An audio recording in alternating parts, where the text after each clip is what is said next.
అందరికీ నమస్కారం అండి. రత్నభాస్కర్ సాంగ్ ఛానల్కి స్వాగతం. అదేవిధంగా మాటామంత్రి కార్యక్రమానికి మీ అందరికీ స్వాగతం. నాది నచ్చినట్లయితే కనుక ఛానల్ మీరు సబ్స్క్రైబ్ చేసి లైక్ చేయవలసిందిగా కోరుకుంటున్నాను. ఈరోజు దత్త జయంతి. అందరికి కూడా దత్త జయంతి శుభాకాంక్షలు. దత్తుడు ఎలా పుట్టాడు?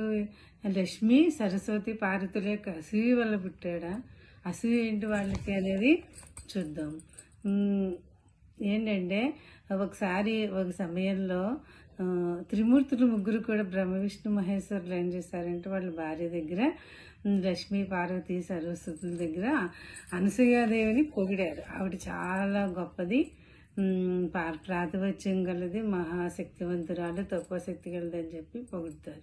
ఇప్పుడేసరికి సహజంగా వీళ్ళకి అసూయ వస్తుంది అన్నట్టు, మాకంటే గొప్పదా అది అంటారు. అయితే పరీక్ష పెడదామని చెప్పి అనుకుంటారు. మీరు వెళ్ళి ఆవిడని భిక్ష అడగండి అని చెప్తారనమాట. సరే వీళ్ళు వచ్చి అత్రి మహాముని అనసూయాదేవి భార్యాభర్తలు ఇద్దరు కూడా చాలా తపోనిష్ఠులు, చాలా శక్తి గల వాళ్ళు అనమాట. ఆవిడ చాలా ప్రాతిపత్యం కలిగేది. వీళ్ళు త్రిమూర్తులు ముగ్గురు కూడా కిందకి సాధువు రూపంలో వచ్చి అనసూయాదేవిని భిక్ష అడుగుతారు. అడిగితే సరే పెడతాము, సరే ఇస్తాను అంటుంది. ఇస్తాను అనేసరికి మాకు మీరు వస్త్రాలు లేకుండా నగ్నంగా మాకు ఆహారం వడ్డించాలి అంటే ఆవిడ దివ్య దృష్టితోటి తెలుసుకున్నది వీళ్ళు సామాన్యులు కాదు, మహానుభావులు అని చెప్పి సరే అలాగే రండి అంటుంది.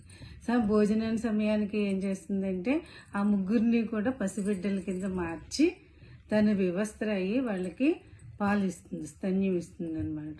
ఇచ్చి నిద్రపుచ్చుతుంది. ఆ తర్వాత అత్రిమహాముని వస్తాడు. ఏంటి అంటే సరే ఏంటి వీళ్ళు పిల్లలు ఏంటి అంటాడంటే జరిగింది ఎంతో చెప్తుంది. అప్పుడు వీళ్ళు కూడా మేల్కొని ఆవిడ పాతిరోత్యానికి సంతోషించి అప్పుడేమో మీకు ఏం వరం కావాలో కోరుకోండి అంటే అప్పుడు వరాన్ని నీలాంటి పుత్రుడు, మీ ముగ్గురు కలిసిన పుత్రుడు నాకు కావాలి, మాకు కావాలని చెప్పి కోరుకుంటారు. అప్పుడు కొంతకాలానికి వాళ్ళకి ముగ్గురు ఉన్నటువంటి కలిసిన రూపమైనటువంటి దత్తాత్రేయుడు జన్మిస్తాడు అన్నమాట.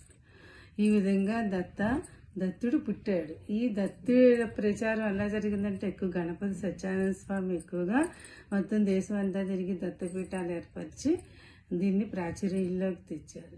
దత్తుడు ఈ విధంగా అందరికీ గురువు అయ్యాడు. ఆయన పుట్టుకతోటే గురువు. ఆయన్ని మనం సేవించుకుని మనం తరించాలని చెప్పి కోరుకుంటున్నాను. Thank you.